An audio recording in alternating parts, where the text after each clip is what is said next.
Hey everyone, this is Gaurav here and welcome back to the channel। क्या हाल है भाई आप सभी के? एकदम सब बढ़िया शानदार। तो इस पार्ट में हम लोग बात करेंगे इंडस्ट्री का। मैंने चैप्टर नंबर 3 इंडियन इकोनॉमिक्स का स्टार्ट किया था, जिसमें कि मैंने पहला पार्ट पे आप लोगों को बता चुका था एग्रीकल्चर। जिस भी बच्चे ने नहीं देखा वीडियो, डिस्क्रिप्शन बॉक्स में आपको लिंक मिल जाएगा, प्लीज वहां से जाकर पहला पार्ट देखो, देन आफ्टर सेकेंड पार्ट देखना, यानी कि इंडस्ट्री। तो चलिए जल्दी शुरू करते हैं और कुछ ही मिनटों में इंडस्ट्री वाला पार्ट हो जाएगा समाप्त। तो लेट्स बिगिन।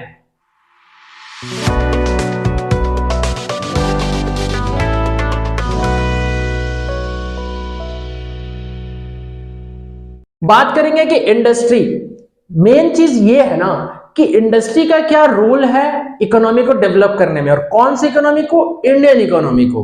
तो इंडियन इकोनॉमी को डेवलप करने के लिए इंडस्ट्री का क्या रोल रहा है, इसके बारे में हम लोग इस वीडियो में डिस्कस करेंगे। तो चलिए शुरू करते हैं कि इंडस्ट्री क्या है, इंडस्ट्री का रोल क्या है। सबसे पहला, बैलेंस्ड ऑक्यूपेशनल स्ट्रक्चर। ये बैलेंस्ड ऑक्यूपेशनल स्ट्रक्चर क्या होता है सर? देखो, बैलेंस्ड ऑक्यूपेशनल स्ट्रक्चर क्या होता है कि ज्यादातर जो परसेंटेज ऑफ हम लोग का लेबर फोर्स था वो इंडिपेंडेंस के बाद से इसमें एंगेज था एग्रीकल्चर में।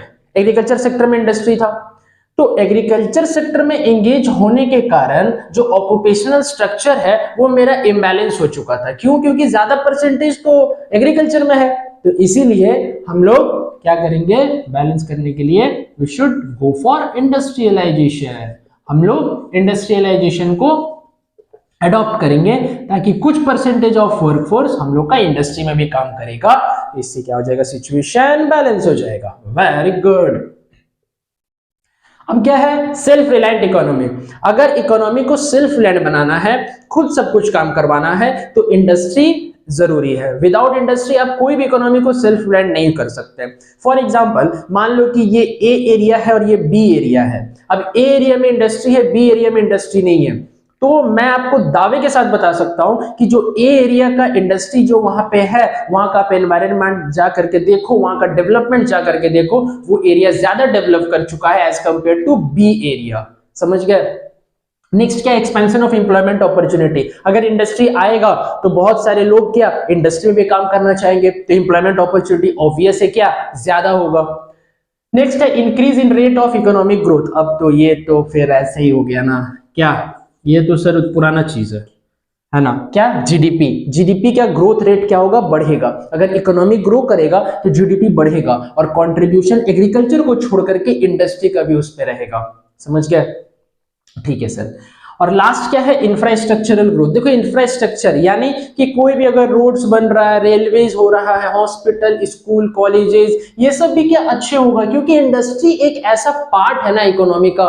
अगर कोई भी इकोनॉमी में इंडस्ट्री है तो वो इकोनॉमी डेफिनेटली डेवलप करेगा चारों तरफ से। इंफ्रास्ट्रक्चर बोलो, एम्प्लॉयमेंट अपॉर्चुनिटी बोलो, सेल्फ रिलायंट बोलो, ऑक्यूपेशनल स्ट्रक्चर बोलो, सारा तरफ से वो डेवलप करेगा। ठीक है। अब देखो क्या है, role of public sector. Role of public sector for industrial development, कि इंडस्ट्रियल डेवलपमेंट या इकोनॉमिक डेवलपमेंट करने के लिए पब्लिक सेक्टर का रोल क्या रहा। देखो, सबसे पहला पॉइंट ध्यान से पढ़िएगा कि private industrialist did not have enough capital to undertake industrial investment. जो प्राइवेट इंडस्ट्रियलिस्ट है उन लोगों के पास इतना कैपिटल नहीं होता था कि वो इंडस्ट्री में इन्वेस्ट कर पाए। इसीलिए जो पब्लिक सेक्टर है, जो गवर्नमेंट है, वो इसके बीच में क्या किया, इंटरफेयर किया। सबसे पहला पॉइंट। दूसरा पॉइंट क्या है कि due to limited size of market there are lack of incentive for private industries. अगर साइज जो है मार्केट का वो क्या है, लिमिटेड है, यानी छोटा है, इसीलिए प्राइवेट इंडस्ट्रियलिस्ट में, प्राइवेट इंडस्ट्रीज को इतना इंसेंटिव यानी इतना प्रॉफिट नहीं हो पाता था जितना कि पब्लिक को होता था। ठीक है। नंबर थर्ड क्या है, देखो, public sector provide a modern technological based for large segment of industrial economy of the country. कि जो पब्लिक सेक्टर है वो एक मॉडर्न टेक्निक्स यूज करता था, किसके लिए, for large segment of industrial economy of the country. कि इस कंट्री को इंडस्ट्रियली इतना डेवलप कर देना है ताकि आने वाला टाइम पे हम लोगों को कोई भी दिक्कत का सामना करना ना पड़े। तो ये कौन किया था, पब्लिक सेक्टर। तो ये क्या है, रोल ऑफ पब्लिक सेक्टर, यानी गवर्नमेंट का क्या रोल है इंडस्ट्रियल डेवलपमेंट में। लास्ट पॉइंट मेरा क्या है, देखिए, internal resources generation has fallen short. देखो मान गए कि चलिए पब्लिक सेक्टर काफी काम किए थे, मॉडर्न टेक्नोलॉजी पे काम किए थे, प्राइवेट इंडस्ट्रियलिस्ट के पास कैपिटल नहीं होता तो वो खुद इन्वेस्ट करते थे, लेकिन जो इंटरनल रिसोर्स जनरेशन था वो क्या हो गया, फॉलन शॉर्ट, वो शॉर्ट हो गया। क्योंकि देखो अगर एक काम को मैं करने वाला हूं, ठीक है, जैसे कि कोई भी अगर काम कर रहे हैं तो उसके कारण से जो दूसरा काम है ना वो हम लोगों को ध्यान नहीं होता है, and its inability to do so has become a major constant on economic growth. और इंटरनल रिसोर्स डेवलप नहीं होने के कारण, जनरेट नहीं होने के कारण जो इकोनॉमिक ग्रोथ है उस पर भी जरा सा इफेक्ट देखने को मिला था। नेक्स्ट क्या है, आईपीआर यानी इंडस्ट्रियल पॉलिसी रेजोल्यूशन 1956। पता है इसमें आप लोगों को एक बात जानना काफी जरूरी है कि जो फर्स्ट आईपीआर आया था ना मेरा, वो 1948 में आया था। फर्स्ट आईपीआर कब आया था, 1948 में। बट यहाँ पे एक क्वेश्चन आप लोगों के मन में अराइज हो रहा होगा कि सर तब ये जो 1948 में आया था वो रिप्लेस क्यों हो गया 1956 के साथ। क्वेश्चन ये है कि 1948 में जो आईपीआर आया था वो रिप्लेस क्यों हुआ 1956 में, या दोबारा क्यों आया आईपीआर। देखो 1948 में आईपीआर आया, ठीक है, बहुत सारा कंडीशन है। देखो सबसे पहला कंडीशन, प्लानिंग कमीशन 1950 में एस्टैब्लिश हुआ था, ये मैंने आप लोगों को पढ़ा चुका चैप्टर नंबर 2 में। नेक्स्ट क्या है ना, कॉन्स्टिट्यूशन ऑफ इंडिया, ठीक है, ये कॉन्स्टिट्यूशन ऑफ इंडिया भी 1948 के बाद आया था, ठीक है। तो हमेशा याद रखिएगा कि कुछ कारण के वजह से ही क्या नेक्स्ट टाइम हम लोग कुछ काम करते हैं। तो 1950 में क्या आया, 5 ईयर प्लान यानी प्लानिंग कमीशन, फिर आया क्या मेरा कॉन्स्टिट्यूशन। तो ये सारा कारण के वजह से 1948 का आईपीआर को हटा करके 1956 हुआ क्या, आईपीआर यानी इंडस्ट्रियल पॉलिसी रेजोल्यूशन एक्ट। अब देखो इसका ऑब्जेक्टिव क्या है, increase rate of growth and industrialization, economic growth को बढ़ाना है और इंडस्ट्रियलाइजेशन ज्यादा से ज्यादा करना, मतलब इंडस्ट्री को ज्यादा से ज्यादा सेटअप करना हम लोग को कंट्री में, ताकि क्या ऑक्यूपेशनल स्ट्रक्चर बैलेंस हो जाए, जीडीपी रेट बढ़े, इकोनॉमिक ग्रोथ हो, समझ गए, और एम्प्लॉयमेंट अपॉर्चुनिटी भी। नेक्स्ट है to develop heavy and machine making industry, हम लोगों को वो इंडस्ट्री पे डेवलप करना है जो कि बड़े बड़े हेवी मशीन्स बनाते हैं, ताकि इससे क्या होगा ना कि जो रॉ मटेरियल हम लोग यूज करते हैं उसमें प्रोडक्शन कैपेसिटी ज्यादा होगा, और अगर प्रोडक्शन ज्यादा होगा तो हम लोग ज्यादा उसमें लेबर चाहिए, और अगर ज्यादा लेबर चाहिए होगा तो एम्प्लॉयमेंट भी इंक्रीज करेगा, समझ गए। नेक्स्ट है to expand public sector, public sector को एक्सपांड करना, एक्सपांड का मतलब कि उसका कंट्रीब्यूशन ज्यादा से ज्यादा करना है, क्योंकि गवर्नमेंट इंटरफियर करेगी तभी जाके इकोनॉमी मेरा बेटर हो सकता है, ठीक है। और यहाँ पे है टू रिड्यूस डिस्पैरिटीज। सर या डिस्पैरिटीज का मतलब देखो कौन सा डिस्पैरिटी, इनकम डिस्पैरिटी या फिर इनकम क्या इनइक्वालिटीज, इनकम इनइक्वालिटीज, ठीक है।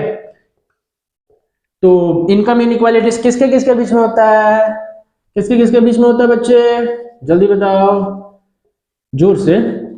Very good, haves and have nots, यानी रिच और पुअर के बीच में जो डिस्पैरिटी है, इनकम इनइक्वालिटीज है, उसको भी हमको क्या करना है, कम करना है। तो आईपीआर का ये ऑब्जेक्टिव था, समझ गए। अब क्या है देखो यहाँ पे थ्री फोल्ड क्लासिफिकेशन, शेड्यूल ए, शेड्यूल बी और शेड्यूल सी। अब देखो ध्यान से देखना, ये शेड्यूल ए, शेड्यूल बी और शेड्यूल सी है क्या। शेड्यूल ए में 17 इंडस्ट्री को रखा गया है, जो कि स्टेट उस पर ध्यान देगा, स्टेट हमेशा उस पर क्या करेगा, काम करेगा, जो भी प्रॉब्लम है, जो भी कुछ दिक्कत हो रहा है वो स्टेट उस पर ध्यान देगा। शेड्यूल बी में 12 इंडस्ट्री को रखा गया है, वो भी क्या है, स्टेट ओन्ड है, यानी उसमें भी स्टेट ही ध्यान देंगे, कोई भी प्रॉब्लम हो रहा है, कोई भी मुसीबत आ रहा है तो स्टेट उस पर क्या करेंगे, ध्यान देकर के उस चीज को सॉल्व करने का कोशिश करेंगे। और शेड्यूल सी में रिमेनिंग इंडस्ट्री, यानी 17 शेड्यूल ए में, शेड्यूल बी में 12 और रिमेनिंग चला गया मेरा शेड्यूल सी में। तो शेड्यूल सी में क्या है देखो यहाँ पे, डिपेंड ऑन प्राइवेट सेक्टर, वो किस पे डिपेंड करेगा, प्राइवेट सेक्टर पे डिपेंड करेगा। किस पे डिपेंड करेगा, प्राइवेट सेक्टर पे डिपेंड करेगा, यानी इसमें स्टेट ओन नहीं है, इसमें प्राइवेट सेक्टर क्या काम कर रहा है उस पे ये रिमेनिंग इंडस्ट्री डिपेंड करता है, समझ गए। नेक्स्ट बहुत काफी ज्यादा इंपॉर्टेंट है ये, समझ गए, बहुत काफी ज्यादा, समझ गया ना, यही। अब देखो इंडस्ट्रियल लाइसेंसिंग क्या होता है, सबसे पहला point, no new industry entered in the industrial sector without licence. थोड़ा कुछ एक्स्ट्रा मैंने पढ़ दिया, कोई दिक्कत नहीं। No new industry entered without licence, अगर कोई भी इंडस्ट्रियल सेक्टर में नया इंडस्ट्री एंटर करना चाहता है तो गवर्नमेंट से आपको लाइसेंस पहले इशू कराना होगा, देन आप एबल हो सकेंगे इंडस्ट्रियल सेक्टर में वो इंडस्ट्री को एंट्री करने के लिए। समझ गए?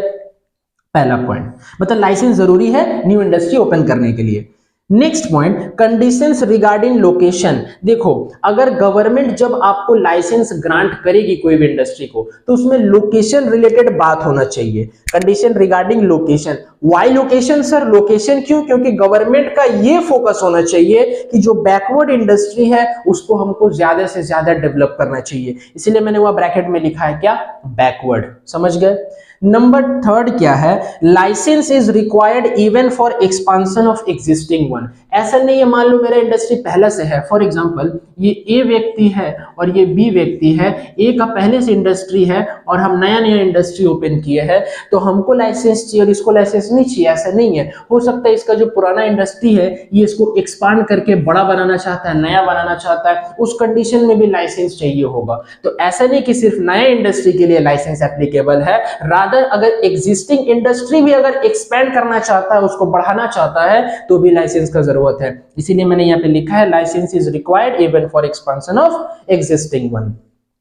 लास्ट क्या है मेरा? This policy empowered government to regulate prices, methods and volume of production. ठीक है, जो ये जो पॉलिसी है यानी इंडस्ट्रियल लाइसेंसिंग पॉलिसी, ये पॉलिसी क्या करता है? गवर्नमेंट को प्राइस रेगुलेट करने के लिए एम्पावर करता है, उसको साहस देता है कि आप प्राइस रेगुलेट करो। ठीक है, मार्केट में मेथड्स क्या क्या है प्रोडक्शन का, और वॉल्यूम ऑफ प्रोडक्शन यानी कितना प्रोडक्शन हो रहा है। तो ये लाइसेंसिंग पॉलिसी, क्योंकि आपके पास फॉर एग्जांपल आप लाइसेंस इशू करेंगे तो उसके पास से आप सब डिटेल लेंगे, तो आपको पता होगा ही, गवर्नमेंट को पता होगा। ठीक है, तो नेक्स्ट हम ना दो टॉपिक का और बात करेंगे। ठीक है, तो आपको स्क्रीनशॉट लेना है तो आप स्क्रीनशॉट ले सकते हैं, नोट डाउन करना है नोट डाउन कर सकते हैं। तो नेक्स्ट मेरा जो टॉपिक है वो आता है इंडस्ट्रियल शॉप्स या फिर कंसेशन। ठीक है, इंडस्ट्रियल शॉप्स या फिर कंसेशन। देखो, various tax benefits, cheap electricity and other concession were also given to the industry setup in backward areas. देखो, जो भी बैकवर्ड एरियाज में इंडस्ट्री सेटअप है उन लोगों को चीप इलेक्ट्रिसिटी, टैक्स बेनिफिट्स और अदर कंसेशन दिया जाता है, ताकि जो बैकवर्ड एरिया की इंडस्ट्री है वो ज्यादा क्या ग्रो कर सके। और इसी के कारण हम लोग का इंडिया में, हम लोग का कंट्री में इंडस्ट्रियल डेवलपमेंट काफी ज्यादा हो रहा है और बैकवर्ड एरिया में भी इंडस्ट्री सेटअप हो रहे हैं ड्यू टू दीज कंसेशंस। ठीक है, अब आता है स्मॉल स्केल इंडस्ट्री, इसको हम लोग शॉर्ट में ये भी बोलते हैं SSI। ठीक है, तो देखो क्या है, the definition of SSI is based on the maximum fixed investment. अब सर जो डेफिनेशन है SSI का वो मैक्सिमम फिक्स्ड इन्वेस्टमेंट के ऊपर डिपेंड करता है। किसके ऊपर? मैक्सिमम फिक्स्ड इन्वेस्टमेंट ऑन क्या? Plant and machinery. कि प्लांट और मशीनरी में हम लोग को जितना मैक्सिमम फिक्स्ड इन्वेस्टमेंट होगा उस हिसाब से हम लोग बताएंगे कि ये स्मॉल स्केल इंडस्ट्री है या नहीं है। समझ गए? तो देखो, एट प्रेजेंट अभी the maximum fixed investment for a small scale industry is ₹5 crore. अभी के टाइम पे जो मैक्सिमम फिक्स्ड इन्वेस्टमेंट है प्लांट एंड मशीनरी के ऊपर small scale industry is ₹5 crore. मतलब अगर कोई इंडस्ट्री का इन्वेस्टमेंट 5 करोड़ है तो वो स्मॉल स्केल इंडस्ट्री कहलाएगा। समझ गए? And for tiny industry, tiny का मतलब एकदम छोटा, स्मॉल से भी छोटा है। अगर टाइनी इंडस्ट्री का इन्वेस्टमेंट प्लांट एंड मशीनरी के ऊपर 25 लाख है तभी वो टाइनी इंडस्ट्री कहलाएगा। यानी कोई भी इंडस्ट्री जिसका इन्वेस्टमेंट 5 करोड़ है वो स्मॉल स्केल इंडस्ट्री कंसिडर होगा, और कोई भी इंडस्ट्री जिसका investment in plant and machinery ₹25 lakh है वो टाइनी इंडस्ट्री क्या होगा? कंसिडर होगा। 1 मार्क का क्वेश्चन यानी किसमें? MCQ मल्टीपल चॉइस क्वेश्चन में आप लोगों का ये आ सकता है, तो ख्याल रखिएगा, ध्यान रखिएगा। अब क्या importance of SSI? Last topic है किसका? इंडस्ट्री का, और इंडस्ट्री हो जाएगा समाप्त। देखो क्या है, SSIs आर लेबर इंटेंसिव। जो SSI स्मॉल स्केल इंडस्ट्री वो लेबर इंटेंसिव है, यानी ज्यादा लेबर यूज होता है एज कंपेयर टू कैपिटल, मतलब कैपिटल कम यूज होता है। इसमें क्या होगा? जो एम्प्लॉयमेंट है जो एम्प्लॉयमेंट है वो बढ़ेगा, लेकिन rate of growth of economy is slower, लेकिन धीरे धीरे बढ़ेगा, है ना। देखो लेबर ज्यादा यूज होगा, कैपिटल कम यूज होगा, एम्प्लॉयमेंट रेट बढ़ेगा, लेकिन rate of growth is slower, ठीक है। नेक्स्ट क्या है, प्रमोट इक्विटी, वही इक्वल डिस्ट्रीब्यूशन ऑफ इनकम होगा बिटवीन रिच एंड पुअर, तभी जो पुअर क्लासेस ऑफ पीपल है वो भी क्या इंडस्ट्री सेटअप करने के लिए सोचेंगे, क्योंकि रिच तो पहले से रिच है, वो तो सोच ही सकते, वो तो कर भी रहे होंगे, बट जो पुअर क्लासेस ऑफ पीपल है उन लोगों को भी इतना बूस्ट करना है ताकि वो लोग भी इंडस्ट्री डेवलप करने के बारे में सोचे। नेक्स्ट एंड लास्ट है SSI promote balance regional development, ये लोकेशन पे डिपेंड करता है, लोकेशन, ठीक है, कि किस जगह पे मेरा इंडस्ट्री है, स्मॉल स्केल इंडस्ट्री है, क्योंकि स्मॉल स्केल इंडस्ट्री डिपेंड नहीं करता है रॉ मटेरियल पे, वो सिर्फ और सिर्फ डिपेंड करता है किस पे, maximum fixed investment in plant and machinery, जितना प्लांट एंड मशीनरी में इन्वेस्ट करेंगे उस हिसाब से आपको बताया जाएगा कि ये इंडस्ट्री स्मॉल स्केल इंडस्ट्री है या नहीं है, समझ गए। तो इसी के साथ हुआ इंडस्ट्री टॉपिक का समाप्ति। तो अब नेक्स्ट पार्ट में हम लोग बात करेंगे जो कि हम लोगों का होगा लास्ट पार्ट, और वो लास्ट पार्ट में मैं आप लोगों को बताऊंगा क्या, फॉरेन ट्रेड, कि फॉरेन ट्रेड क्या होता है और इसके साथ कैसे कैसे दिक्कत आता है, क्या इंपॉर्टेंस है, क्या फंक्शन है, सारा कुछ के बारे में। तो मिलते हैं नेक्स्ट वीडियो में, till then bye bye, take care, keep growing and keep learning. ज्यादा से ज्यादा वीडियो शेयर करना अपने फ्रेंड्स के साथ, चैनल में मेरे न्यू हो तो प्लीज चैनल को सब्सक्राइब कर लेना। All the very best.